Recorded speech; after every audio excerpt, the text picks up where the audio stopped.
World top rankings ఉన్న యూనివర్సిటీస్లో ఎలాంటి IELTS రాయకుండా ఫ్రీ ఎడ్యుకేషన్ అండ్ స్కాలర్షిప్ అందుకోవాలంటే కాంటాక్ట్ విదేశ్ కన్సల్ట్స్.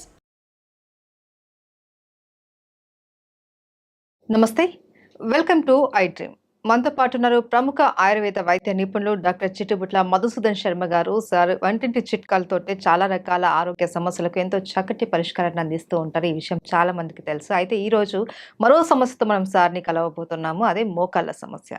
అయితే చాలా మందికి మోకాళ్ళ నొప్పి తీవ్రంగా ఇబ్బంది పెడుతూ ఉంటుంది. చాలా మెడిసిన్స్ కూడా తీసుకుంటూ ఉంటారు, దానివల్ల కొన్ని సైడ్ ఎఫెక్ట్స్ కూడా వస్తూ ఉంటాయి. బట్ అలా కాకుండా మనకు అందుబాటులో ఉన్నటువంటి వంటింటి చిట్కాలతోటి మనము మోకాళ్ళ నొప్పులను ఎలా క్యూర్ చేసుకోవాలి, అది కూడా పూత మందుతోటి ఎలా ప్రిపేర్ చేసుకోవాలి అనేది సార్ అడిగి తెలుసుకుందాం. నమస్తే సార్. నమస్తే సార్, మోకాళ్ళ నొప్పులు అనేవి ఇప్పుడు ఒక మిడిల్ ఏజ్ నుంచినే మనకు స్టార్ట్ అవుతున్నది, అది అందరికీ తెలిసిందే. అయితే ఇప్పుడు ఈ మోకాళ్ళ నొప్పులకి మనం ఇంటేక్ మెడిసిన్ కాకుండా పూతతో వాడేటటువంటి మెడిసిన్ ఏదైనా ఉందా? చాలా చాలా ఉన్నాయమ్మా. మనసుంటే మార్గం ఉందమ్మా. సో పైన పూసే మందులు ఉన్నాయి, కడుపులోకి వాడే మందులు ఉన్నాయి. ఇప్పుడు పైన పూసేటువంటి మందు చెప్తాను చూడమ్మా, చాలా ఈజీ, చాలా త్వరగా తయారైపోతుంది మెడిసిన్. రిజల్ట్స్ కూడా చాలా ఫాస్ట్గా వస్తాయమ్మా. సో దానికి ఏంటంటమ్మా, కొన్ని పేర్లు చాలా మందికి తెలియకపోవచ్చు, బట్ ఎక్కువ మందికి తెలిసినటువంటివి అమ్మా. ఔషధాలు అయితే దొరుకుతాయి, ఈజీగా చీప్ గా దొరుకుతాయి, పెద్ద కాస్ట్ ఆయుర్వేదం షాప్ లోకి ఈజీగా దొరికేస్తాయి. ఎగ్జాక్ట్లీ దొరుకుతాయమ్మా, ప్రాబ్లం అయితే ఉండదు. కొంచెం కష్టే ఫలి, కొంచెం కష్టపడితే మంచి ఫలితం వస్తుంది. ఈ ముసాంబరం అమ్మా, ముసాంబరం అని కలబంద ఐడియా ఉంది కదమ్మా, ఆ కలబంద గుజ్జుతో తయారు చేస్తారు, బ్లాక్ గా ఉంటుంది. ముసాంబరం పూర్వకాలం పెద్దలైతే బాగా కనుక్కుంటారమ్మా, ఈ కాలం వాళ్ళకి తెలియకపోవచ్చు, మనకు దొరుకుతుందమ్మా. ముసాంబ్రము ఒక 10 grams తీసుకోవాలి. అట్లే గుగ్గిలం అమ్మా, మహిసాక్షి గుగ్గిలం అని చెప్పేసి దొరుకుతుంది, ఒక గమ్. నల్లగా ఇంత ముద్దగా ఉంటుందమ్మా, మహిసాక్షి గుగ్గిలం దాని పేరుమా. సో అది దొరుకుతుంది, మహిసాక్షి గుగ్గిలం, అదొక 10 grams. ఇంగువమ్మా, ఇంగువ చాలా అందరికి తెలుసు, అదొక 10 grams. ఈ మూడు ఒక్కొక్కటి 10 grams తీసేసుకొని ఒక 15 minutes వాటర్లో వేసేసి నానబెట్టాలమ్మా. ఇంతే, వాటర్ నానబెట్టేసేస్తే ఎంత బాగా నానబెట్టి నూరేస్తే మెత్తగా గుజ్జు పేస్ట్ అయిపోతుందమ్మా. దాన్ని మోకాళ్ళ నొప్పులు ఉన్నటువంటి భాగంలో చుట్టూ అప్లై చేశారు. ఒక గంట లేదా 2 గంటలు అయిన తర్వాత గోరువెచ్చని నీటితో కడిగేశారమ్మా. అది వాడినటువంటి తక్షణమే వెంటనే దాంట్లో ఉన్నటువంటి ఔషధ గుణాలన్నీ కూడా పనిచేసేసి ఆ నొప్పి తగ్గేందుకు కారణం అవుతాయమ్మా. చాలా త్వరగా తగ్గిపోతుంది, ఆ పెయిన్ అంత త్వరగా లాగేస్తుందమ్మా. మనం శాస్త్రీయంగా ఆలోచించినప్పటికమ్మా, జీ గ్లైకోసిల్ క్రోమోన్ అని చెప్పేసి ఒక రసాయన పదార్థము, బ్రాడికైనేజ్ అనేటువంటి ఎంజైము ఈ యొక్క కలబందలు ఉన్నాయమ్మా. సో ఈ క్రోమోన్, జీ గ్లైకోసిల్ క్రోమోన్ అనేటువంటి రసాయన పదార్థం ఏంటంటే, ఆ మోకాళ్ళ భాగంలో ఇన్ఫ్లమేషన్ ప్రక్రియలో భాగంగా వివిధ రకాలైనటువంటి రసాయన పదార్థాలు ఉత్పత్తి అయ్యి, ఆ రసాయన పదార్థాల యొక్క ప్రభావం చేత సైటోకైన్స్ అనేటువంటి రసాయన పదార్థాలు ఉత్పత్తి అవుతుంటాయి, ఇన్ని చెడును కలిగిస్తాయి అన్నమాట. సో ఈ సైటోకైన్స్ అనేటువంటి ఇలాంటి రసాయన పదార్థాలు అనేకం ఉత్పత్తి అవుతుంటాయి అన్నమాట. ఆల్ఫా 2, ఆల్ఫా 6 ఇలాంటివన్నీ. సో ఇవి ఏం చేస్తాయంటమ్మా, నొప్పి, పోటు, వాపు, సలుపు ఇలాంటి లక్షణాలు కలుగజేస్తుంటాయి అనమాట.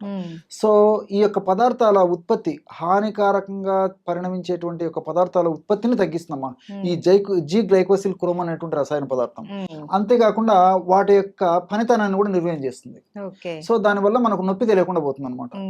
రెండవది ఏంటంటే, ఈ బ్రాడికైనేజ్ అనేటువంటి ఎంజైము, ఈ బ్రాడికైనేజ్ ఎంజైము యాంటీ ఇన్ఫ్లమేటరీగా పనిచేస్తుందమ్మా.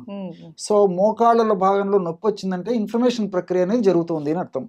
సో ఎప్పుడైతే ఇన్ఫ్లమేషన్ ప్రక్రియ జరుగుతుంటుందో దాని ఫలితంగా ఈ నొప్పి, వాపు, పోటు, సలుపు వస్తుంటాయి. సో ఇన్ఫ్లమేషన్ నివారిస్తుందమ్మా, అంటే ఇన్ఫ్లమేషన్ త్వరగా తగ్గిస్తుంది, ఇన్ఫ్లమేషన్ రాకుండా చేస్తుంది. సో ఈ యొక్క ప్రయోజనాలు దీనివల్ల కలుగుతాయమ్మా. అట్లే ఈ మహిసాక్షి గుగ్గిలంలో ఉన్నటువంటి ఈ కొమ్మిఫెరా ముకులు అని చెప్పేసి దాని యొక్క శాస్త్రీయ నేమా. దాంట్లో ఉన్నటువంటి కొన్ని రకాలైనటువంటి ఈ స్టిరాయిడ్స్, తర్వాత కొన్ని రకాలైనటువంటి టర్పనాయిడ్స్, ఇలాంటివన్నీ కూడా ఈ ప్రత్యక్షంగా పరోక్షంగా ఈ మోకాళ్ళ నొప్పులు తగ్గేందుకు సహకరిస్తాయమ్మా. అట్లే ఇంగువను ఫెరులా అసఫోటిడ్ అంటారమ్మా.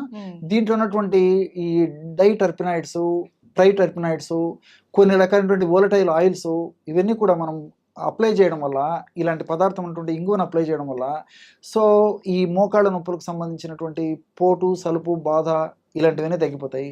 రెండోది ఏమంటే ఈ 3 పదార్థాలు కలిపి మనం వాడుకోవడం వల్ల ఏం జరుగుతుందంటమ్మా, ఆ భాగంలో రక్త సరఫరా బాగా జరుగుతుందమ్మా.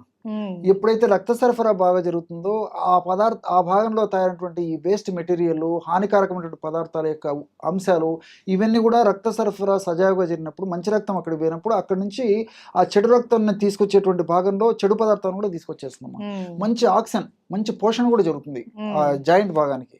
దానివల్ల త్వరగా రికవరీ అయ్యేటువంటి అవకాశం ఉంటుందమ్మా. అంతేకాకుండా ఈ యొక్క 3 పదార్థాలు కలిపి వాడుకోవడం వల్ల జరుగుతుందంటే ఈ కీళ్ళు ఆరోగ్యవంతంగా తయారైపోతాయమ్మా. అదేవిధంగా కీళ్లలో ఉన్నటువంటి లోపల భాగంలో ఈ కార్ట్లేజ్ అనేటువంటి ఒక మృదులాస్థి ఉంటుందమ్మా. ఆ కార్ట్లేజ్ అనేది ఆరోగ్యవంతంగా తయారవుతుంది. దాని నుంచి గుజ్జు బాగా ఉత్పత్తి అయ్యేందుకు ఈ యొక్క 3 ఔషధాలు ఉపయోగపడతాయి. అదేవిధంగా ఈ ఎముకలు బాగా దృఢంగా తయారయ్యి ఎముకలకు సంబంధించినటువంటి ఇబ్బందులు ఉండవు. కాబట్టి కీళ్ళల్లో భాగంలో కీళ్ళకు సంబంధించి ఎముకలు కానీ, తర్వాత టెండాన్స్ కానీ, లిగమెంట్స్ కానీ, మజిల్స్ కానీ, తర్వాత నేను చెప్పినట్లు కార్ట్లేజ్ పొర కానీ, కార్ట్లేజ్ పొర వల్ల ఉత్పత్తి అయ్యేటువంటి సైనోయిల్ ఫ్లూయిడ్ అంటే జిగురు పదార్థం ఉత్పత్తి అవుతుంటుంది కదమ్మా. ఆ జిగురు పదార్థం ఉత్పత్తి బాగా పెరిగేందుకు ఇలా వివిధ రకాలుగా మల్టిపుల్ బెనిఫిట్స్గా ఈ యొక్క ఔషధం ఉపయోగపడుతుంది. కాబట్టి కేవలం పైపూత మందుకే ఇంత అద్భుతంగా పనిచేస్తుందమ్మా. కాబట్టి మరీ సమస్య తీవ్రంగా ఉండి, మరీ ఇబ్బందిగా ఉండి, దీర్ఘకాలికంగా ఉండి చాలా ఇబ్బంది పెట్టేటువంటి పరిస్థితి అయితే కడుపులోకి కూడా ఔషధాన్ని వాడుకోవచ్చు. కానీ చాలా వరకు 100లో దాదాపు 30-40% లేదా 50% మందిలో కేవలము ఈ యొక్క ఔషధం పైపూత మందుగా వాడుకుంటుంటే సరిపోతుందమ్మా. కడుపులోకి వాడాల్సినటువంటి అవసరం కూడా ఉండదమ్మా. క్షేమదాయకంగా ఉంటుంది, ఎన్నాళ్ళైనా వాడుకోవచ్చు. రిజల్ట్స్ కూడా చాలా ఫాస్ట్గా ఉంటాయి, అందరికీ అందుబాటులో ఉంటుంది, తయారు చేసుకోవడం సులువు, కష్టే ఫలమ్మా. అవును సార్. తయారు చేసుకోవచ్చు, తెచ్చుకొని ఈజీగా నానబెట్టేసేసి ఒక 10-15 నిమిషాలు నానబెట్టేసి ఔషధం తయారైపోతుంది. అంతే, అట్లమ్మా. చాలా ఈజీగా ఉంది సార్. అండ్ దీని ఫలితాలు కూడా చాలా చక్కగా మాకు వివరించారు. ఎలా పనిచేస్తుంది, ఏంటి, దాన్ని ఎలా వాడుకోవాలి అనేసి. ఎందుకంటే మోకాలు నొప్పులు అన్నవి ఇప్పుడు జనరేషన్లో మిడిల్ ఏజ్ నుంచినే స్టార్ట్ అయిపోతున్నాయి. సో దీని ఏంటంటే వీళ్ళు చాలామంది పెయిన్ రాగానే పెయిన్ కిల్లర్ ట్యాబ్లెట్స్ వాడడం ఇలా చేస్తూ ఉంటారు. సో అలాంటి పెయిన్ కిల్లర్స్ కాకుండా ఇలా పైపూత మందుతోటి మనం న్యాచురల్గా మన మోకాలు నొప్పులను తగ్గించుకోవచ్చు, కార్టిలేజ్ని పెంచుకొని ఇంకా ఆరోగ్యంగా ఉండొచ్చు అని చెప్పి తెలియజేశారు. ధన్యవాదాలు. నమస్తే.